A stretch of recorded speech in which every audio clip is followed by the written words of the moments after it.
চলো তাহলে মাছটা কেটে বেছে রেডি করে দিই। মেয়ে রান্না করবে হুগলি জেলার মতো। হুগলি জেলাতে খুব সুন্দর এই চিতল মাছ রান্না করে। আমি থাকতাম অভিরামপুরে, খুব সুন্দর তারা রান্না করতো চিতল মাছ। হ্যাঁ, রূপাবিতি মা, তারপর বড় মা, ছোট মা, ওরা খুব সুন্দর রান্না করতো। তো চলো এটাকে রান্নার জন্য আমি কেটে বেছে রেডি করে দিই। হ্যাঁ, আর আমি রান্না করবো। চলো, গোটা জিরে আর শুকনো লঙ্কা। বিহান কিনে খেলো, যাও খেলো গেছে। মাছ ভাজা খাবে না? কাঁচা জিরে পায়েল বাটতে একটু কষ্ট হবে। হ্যাঁ, একটু কষ্টই হচ্ছে। হবে না? হ্যাঁ, ভাজা হলে কি হয়, তাড়াতাড়ি বাটা হয়ে যায়। তাড়াতাড়ি হয়ে আর যায় এটা দেখো দানা দানা হয়ে যাবে, দুবার করে বাটতে দুবার হবে। করে বাটতে হবে। দেখো কত সুন্দর ঝকঝকে এলো পিস। না দেখো ভিতরে একটা দেখো কিরকম ঝকঝক করছে, এই যে এইগুলো। হ্যাঁ, হ্যাঁ হ্যাঁ, এই বাবা খুব সুন্দর।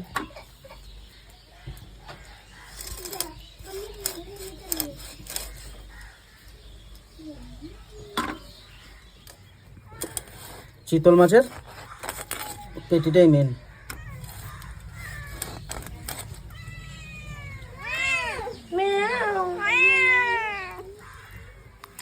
বিসমিল্লাহ।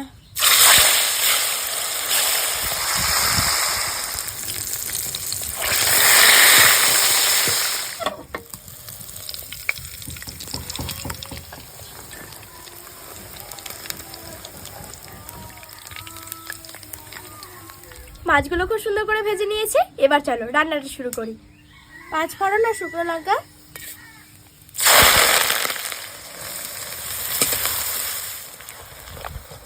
পেঁয়াজটা লাল করে ভেজে নিয়েছি। এবার একে একে সব মশলা দিয়ে দেবো। আদা রসুন বাটা, কাঁচা জিরে আর শুকনো লঙ্কা বাটা,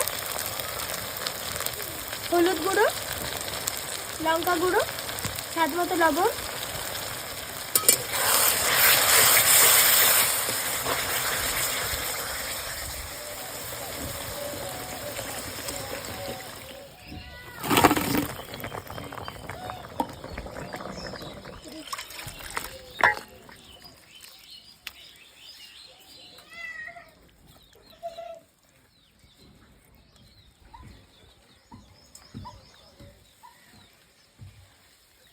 আবুজি আসুন, ভাত বেড়ে দিয়েছি।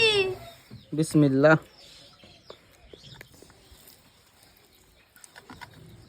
বিসমিল্লাহ। না